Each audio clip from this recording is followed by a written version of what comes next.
terkait dengan target maksimum dan minimum negosiasi. Sebetulnya ini berjalan.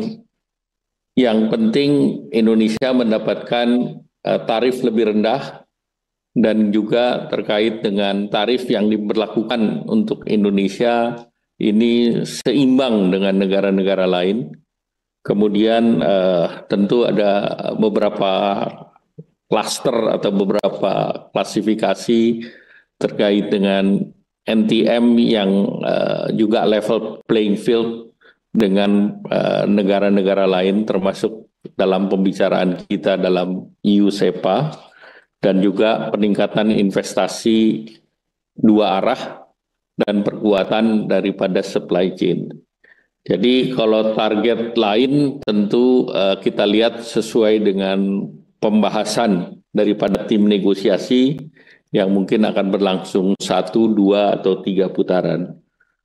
Terkait dengan daya saing, sebetulnya Indonesia dibandingkan negara ASEAN lain selama ini mendapatkan bea masuk lebih tinggi di negara Eropa maupun di Amerika Serikat, terutama untuk produk-produk tekstil, elektronik, kemudian juga apparel, shoes.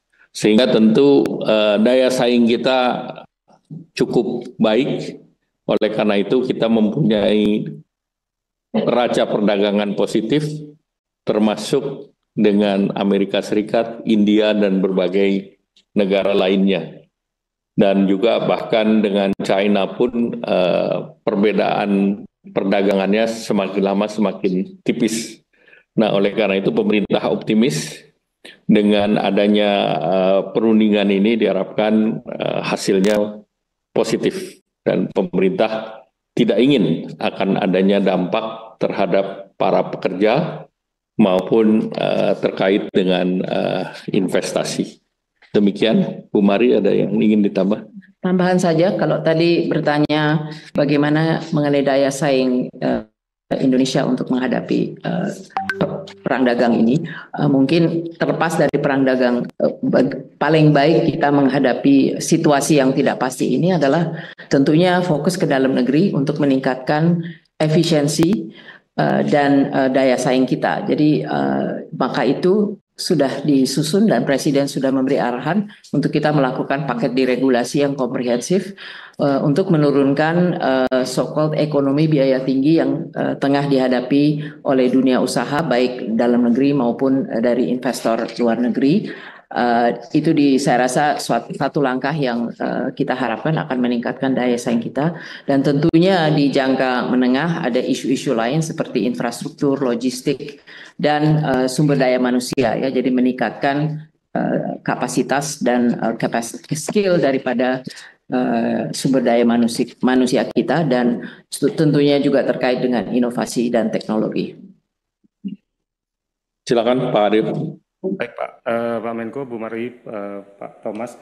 Jadi atas pertanyaan target yang bisa dicapai, tadi sudah diulangi kembali bahwa Indonesia ingin penetapan tarif yang lebih rendah dari negara kompetitor lain, mengambil momentum ini, kemudian juga memastikan ketahanan rantai pasok, dan kemudian juga memperkuat kerjasama pendidikan, sains, dan ekonomi digital.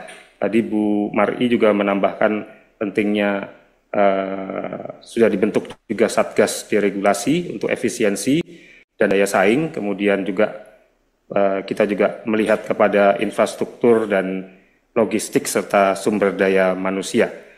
Demikian mungkin Pak Menko, Bapak Ibu narasumber, izin sudah 3 sesi tanya jawab yang disampaikan. Apakah ada closing remark dari Bapak Menko dan Bapak Ibu narasumber lainnya? Kami persilakan. Terima kasih. Tentu kami masih bekerja, masih bertemu dengan beberapa stakeholder, baik itu kalangan bisnis maupun juga asosiasi yang ada di Amerika yang nantinya tentu bisa membantu Indonesia melakukan pendekatan dengan pemerintah Amerika Serikat. Dan masih ada lagi nanti Bu Menteri Keuangan akan hadir dalam spring meeting, dan kami akan juga bertemu dengan Menteri Treasury-nya di mana diharapkan dengan seluruh stakeholder ditemui, maka posisi Indonesia dalam negosiasi ini bisa diselesaikan dalam waktu yang ditargetkan, yaitu 60 hari. Demikian, terima kasih. Wassalamualaikum warahmatullahi wabarakatuh. Waalaikumsalam. Terima kasih Pak Menko, Pak Wamenkeu, dan Ibu Mar'i.